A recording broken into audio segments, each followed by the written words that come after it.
Hello and welcome again to Career Magic with Nitin Kulkarni. On this channel, I talk about little things that can have a huge impact on our careers and our lives.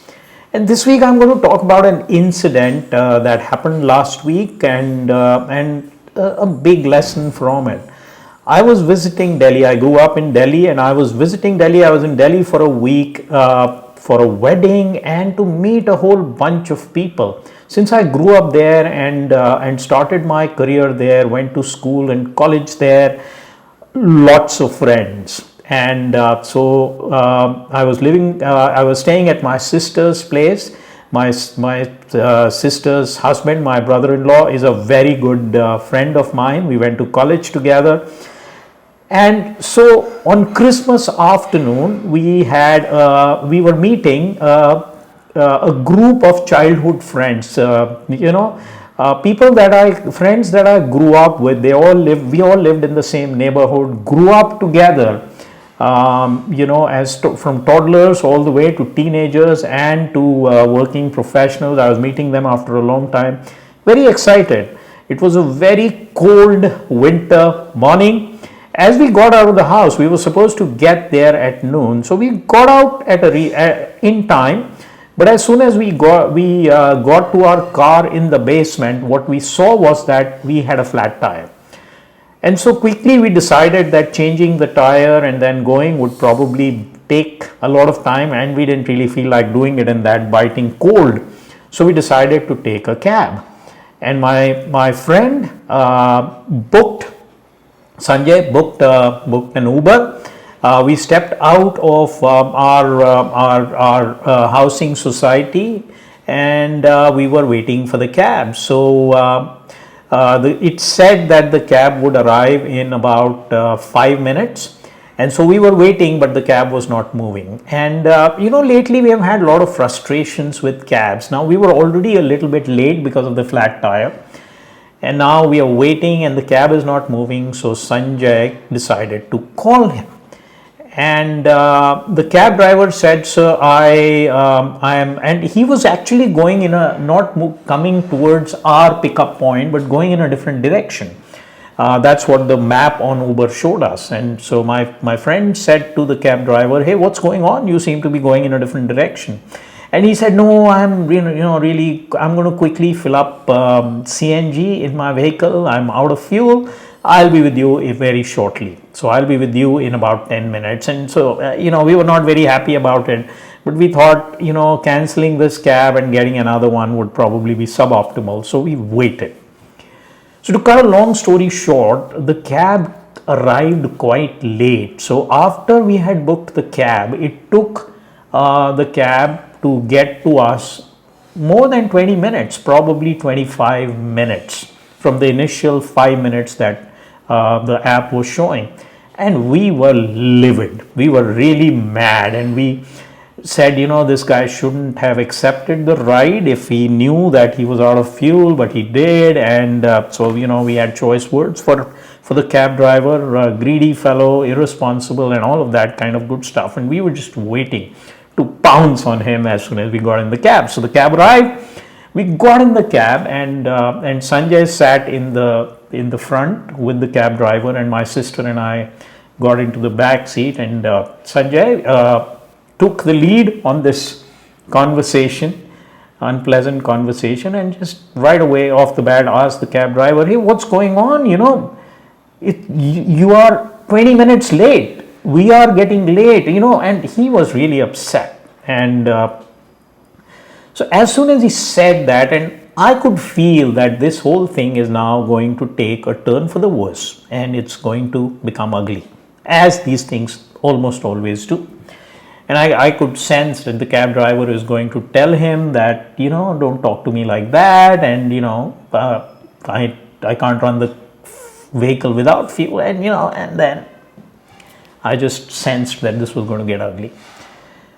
So as soon as Sanjay had stated his frustration and his anger, he was quite angry to the cab driver. His name was Balram.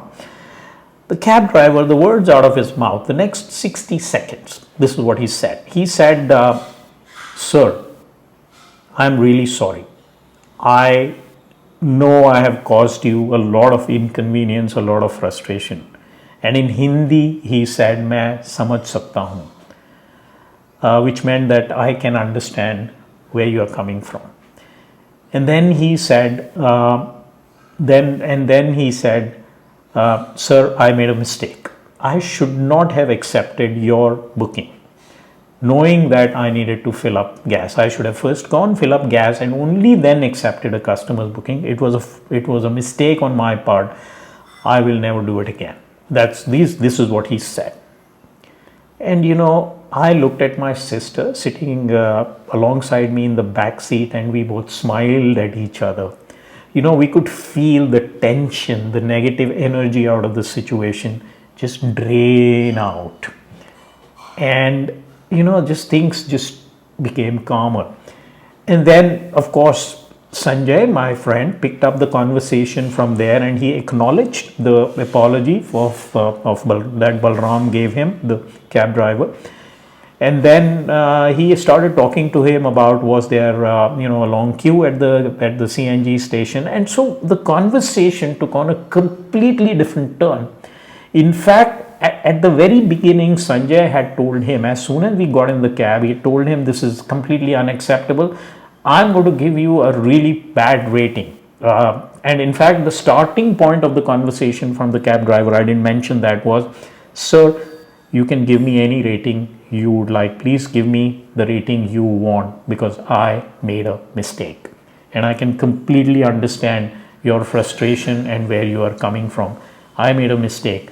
I shouldn't have done this. In the future, I won't. And that kind of thing. So he said, no problem at all. I totally see where you're coming from. And then, as I said, the conversation took on a completely different turn, and we spoke about him. We talked to this guy about his life. He told us that he hadn't even finished high school. Must have been because of his family situation. He told us he's really working hard to make sure that his kids get a good education and so on. So we talked about his family, what he does, his challenges and so on. Very nice conversation. Eventually, when we got out of the cab, we said thanks to Balram. And of course, I asked Sanjay later, what rating did you give him? And Sanjay said, I gave him 5 stars. Now, think about this for a moment. Balram didn't say, I made a mistake, but please don't give me a bad rating because it, spoils my, my reputation on the happy day. He said, no, give me whatever you want. But yet, we gave him a 5 star. I would have done the same. My sister would have done the same. That's how we felt. What happened here? What happened here? Well, what turned the whole thing around was the really sincere apology from Balram. And he taught me and reminded me of how this should be done. Now, after that, I had a chance to reflect on what Balram did, and what he said and how he said it. And I think I can break it down into 3 things. So we often say that our apologies should be sincere, but it's a little vague. What do you mean by a sincere apology? Well, I think it should have 3 things, and Balram demonstrated that to us. The first thing it should have is that it should be unconditional. How many times have you seen apologies that are conditional? If I have hurt anyone's feelings, I apologize. What do you mean if you have? The celebrities and politicians tend to do that. They say something stupid and then make a statement like that when there is an uproar. Of course they have hurt feelings. So there's no need to make it conditional or provide an excuse that, yeah, I did it, this is what I was thinking. There's no need. An unconditional apology, Balram said, sir, I made a mistake. He didn't give us any excuse. That, yeah, I didn't think it would take much time, nothing. I made a mistake. So, unconditional, first element. The second element is, which is what I loved, and I think that is what diffused the situation, was that it acknowledges the impact your action had on others. Because he said, Yeah, please give me whatever rating you would like, sir, because I understand I have caused you inconvenience. And he acknowledged the frustration and the inconvenience he caused us very genuinely. So, a sincere apology not only is unconditional, but it also acknowledges the inconvenience, the hurt, the frustration you have caused by your action. And the third thing that a sincere apology should, I think, should have is an acknowledgement of your own mistake. And he did. He said, I made a mistake.